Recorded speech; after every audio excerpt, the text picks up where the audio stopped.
I'm the only person that lays in bed thinking of this stuff. Do you know, Sean, that if you give a discount, you're actually training the person not to do business with you? Really? Yeah. Here's what nobody thinks of. But I think about that. I've been thinking about this stuff since I was 10 years old. So to get on Easton University is $500. Okay. It's $500 a month. You can start at any time. You can stop at any time.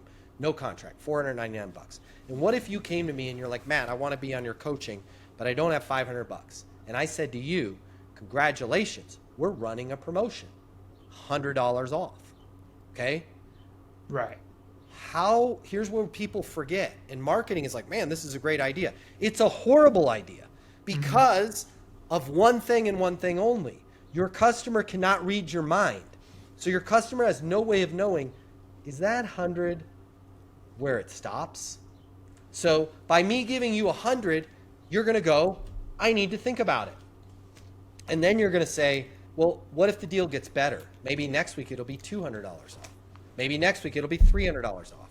Maybe, and this is why there's even sales coaches out there that you go to their website, they're like $4,999, but right now 90% off.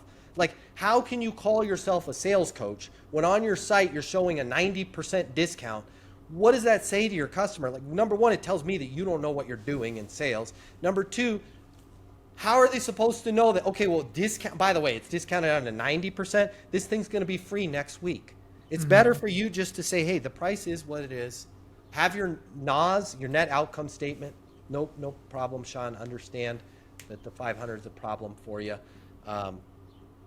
Our price does go up. If it never goes down, if it does go up, don't worry. I'll work with you. We'll find the next best solution for you at that point. But hey, I will be here when you need a coach that's going to help you sell 4 times more and be with you every step of the way. Fair enough? Right? And then move on to the next customer. If you're constantly discounting, it's just a race to the bottom, right? And every customer that buys on a discount, they all think this. Could I have done better? Right? Now you're starting a relationship with somebody and they're like, did they just screw me over? Be crystal clear on your price.